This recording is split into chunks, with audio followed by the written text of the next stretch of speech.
I wouldn't say get ready with me, it's more like time to go to bed.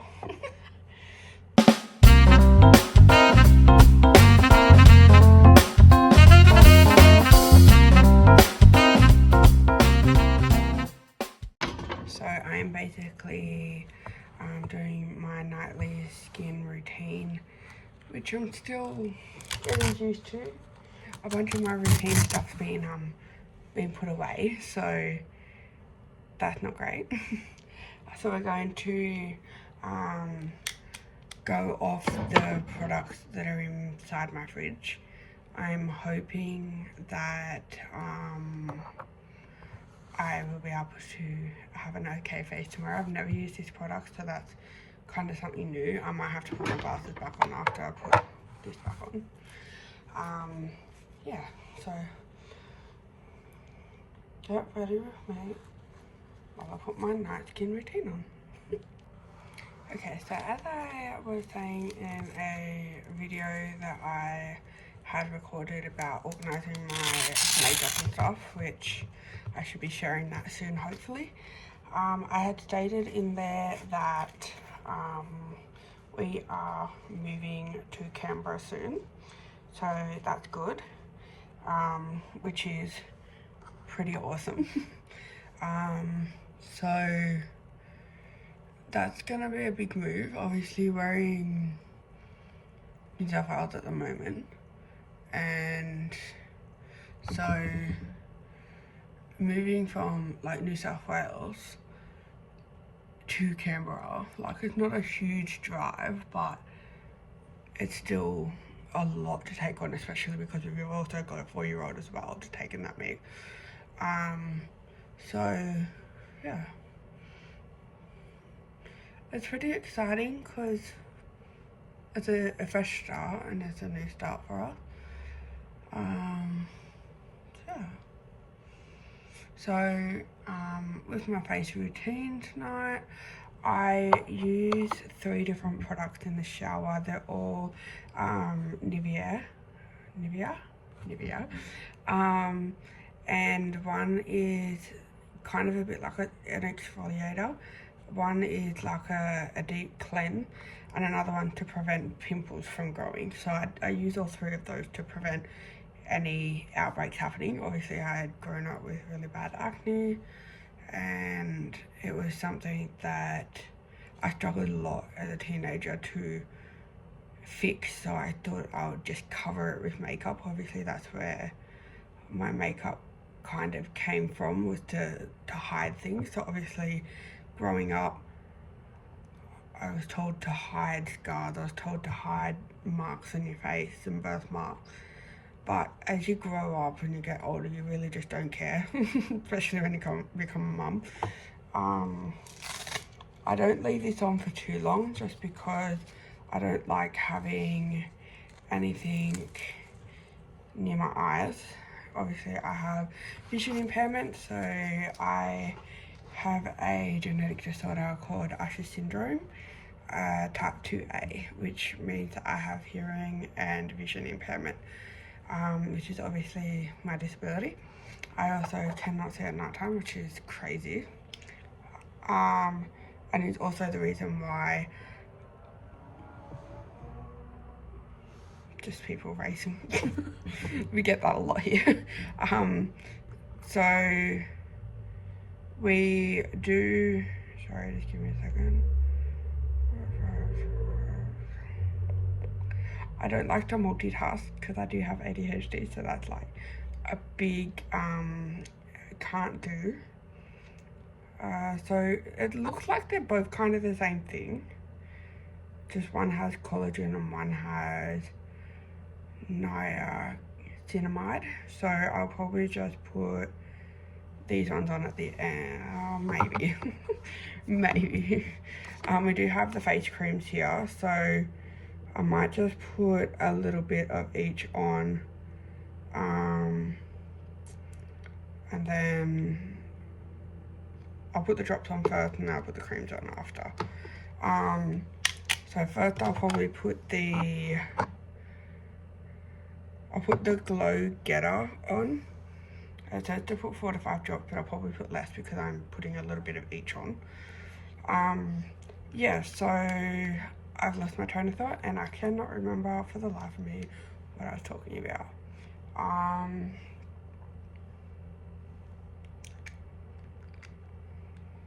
No. I bet you if I go back to the video and rewatch it, I'll probably know what I was talking about. Currently at the moment, Luke will be back tomorrow from Canberra, and he should hopefully have his new chair. We obviously had to get a loan for him to get his chair, which is crazy because racing chairs aren't cheap. People think, oh, it's like, what worst case scenario is $1,000? Like, no, it's actually like, it can be anywhere between as low as about 5,000, I think, or 6,000 was the cheapest. And then it can go all the way up to $50,000, and that's only realistically for the middle part of the chair. You still got wheels, you still got tires, you still got foot plates if you use them, because obviously there's 2 different ways that you can race. You can have your legs down on a foot plate, which is what Luke does, and some people, depending on their disability, will have their legs tucked under. Most of the time they cannot feel it, or they've had an operation to cut the tendon behind their legs so they can fold their legs back. But it just depends on the person really, what their preference are. Some people like their legs tucked under, some people don't. It's really up to the person really, because it's their life. They have to choose whether or not they want their tendon cut in the leg. Like Luke can have that done, but he chooses not to, because obviously with Luke's disability, if you cut the tendon behind your leg, obviously with anyone to be honest, you will not be able to get that back. So once you've cut it, that's it. There's no going back from that. So Luke crawls around. The only way I can describe it in a way that doesn't sound horrible and it's easy for people to understand is that he crawls around a little bit like a monkey. So, like, obviously he uses his hands and he uses his leg to balance, and that's how he walks around or runs in his case.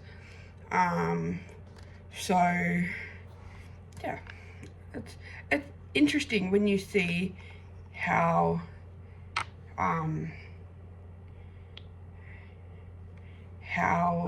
he gets around. He doesn't like really showing many people unless he's super close to them. Yeah, so that's why I describe it that way, because not many people will get to see how he gets around, because majority of the time he will stay in his chair, especially if it's someone that, not that he doesn't trust, but he doesn't, he's not close to. So if he's close to that person, he will get out of his chair. But if he's not, then yeah, he will stay in his chair, especially when you're around him. But yeah, you'll find when I talk a lot as well that I will get distracted very easily, as you've seen me do a couple of times. So yeah. But yeah, us moving to Canberra will actually be amazing. It's a different change. I've never truly done it with like a family as such. I've done it with a previous partner, going from state to state, but I've never gone from like here to another state after I had my son. So yeah, that's that. And yeah, going to be a good change, I hope. Definitely a very different start to life. Obviously, I have goals of my own that I want to accomplish. If that is me staying in, like studying again for pathology, or if that means that I choose a different career, like studying to become a para coach. That's definitely something that has developed since I got with Luke. Obviously, I know that every athlete is different, and I have a lot of different insight on how to help other athletes in their way instead of it being like one size fits all kind of thing. I want it to be like I want to evaluate and help para athletes with how they are in their body, in their environment. I don't want it to just be my way or the highway and one size fits all, because that's not a good approach. If you think every athlete is the same, they're not. Like, yes, they've got similar disabilities. Yes, like they might have similar physical needs than other, like as their athlete. But like if you got Luke and then you put him up against Kurt, they're two completely different athletes with two completely different needs. So, and they may have different strengths. Like if you compare how Kurt was going to comparing how Luke is going, like back when Kurt was racing, you have Kurt who has a lot of upper body strength, most likely does have really good breathing technique, but Luke hasn't got that breathing technique down pat yet, which is obviously something that we're working on, which is also something that we had spoken to a company called Breezy, and they have helped Luke being able to inhale a lot more air than what he used to before, which has helped significantly. And he now races with it, so that's really good. And yeah, so even though they've both got the same disability, they're very completely different people. Like I can have myself, who has Usher syndrome type 2A, and I can get someone else who has the same disability. Even though we both require the same things to help us with our disability, it might mean that I might need a little bit more assistance at night than the other person does. It varies from person to person. And I think that's where my brain is like that, and becoming a para coach, it's not going to be easy. But I just hope that having an open mind like I do, it just helps with raising new athletes with a different mind, like a different mindset. So yeah, it just depends where I want to really go. Pathology is also something I'm very passionate about, taking blood, doing blood samples, sending it off. Like, it's definitely something that I started studying here for, and I dropped it just because of a whole bunch of stress happening, and I could not process with my ADHD and all of that, so it was like a lot to take on. So yeah, but I like that it's done a bit of a glow on my face. It's actually really beautiful and lovely. I do have a fair few spots. I need to get my eyebrows done again. They're very bushy. But yeah, so Luke will be back tomorrow. Our son is currently off daycare at the moment because he is gluten-free. He is celiac prone, which means that he has a genetic component which, if he keeps eating gluten, he most likely will become celiac, so I'm trying to prevent that. So we'd rather just treat it as though he is celiac, because there's no harm in acting as though it's celiac, because it's basically the same thing. It's just celiac, if you have gluten, it can actually kill you slowly. But if you were like gluten intolerant, it just means that it's a short-term effect but no long-term effect. But with celiac it is. So he's currently at home with diarrhea, which is great.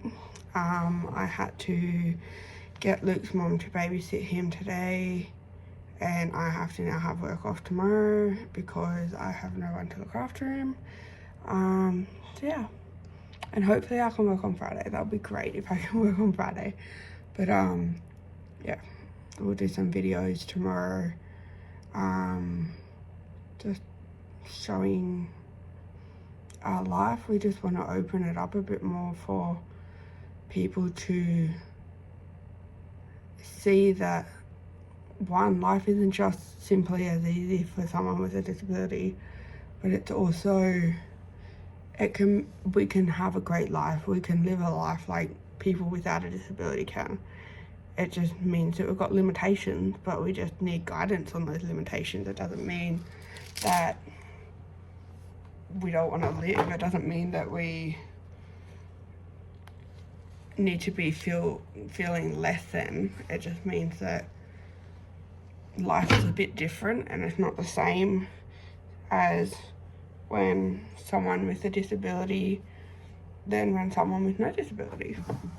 So yeah, I'm hoping that that brings a bit more of an insight on opening up people's eyes, and we are more than happy to show people things that happen in our life, or if you ask like questions, like for example, how do you get into your day chair, or how do you get from your day chair into your race chair? Like, we're more than happy to do videos to show people because we want to educate, we want to open people's eyes. We don't want people to turn around and be like, oh my god, like, why would you? Like, I've obviously had people turn around and go, congratulations for going out with someone in a wheelchair. Like, why are you congratulating me? I'm going out with him because of him, not because he's in a wheelchair. So it's like, you don't need to congratulate me for going out with him because I love him. Like, it's a weird question, and it's very weird because most people that are like that, it's just lack of education. It's not they're trying to be horrible. Some are, but most of them are just not educated and not aware that someone in a wheelchair can live a normal life. So yeah, I say send me some questions on what you want to know about us and what you want to know in general, and we will be happy to do videos here and answer questions, or just do a video about our daily life or our facial routines at night time. And yeah, bye. It was nice to see you all. Bye.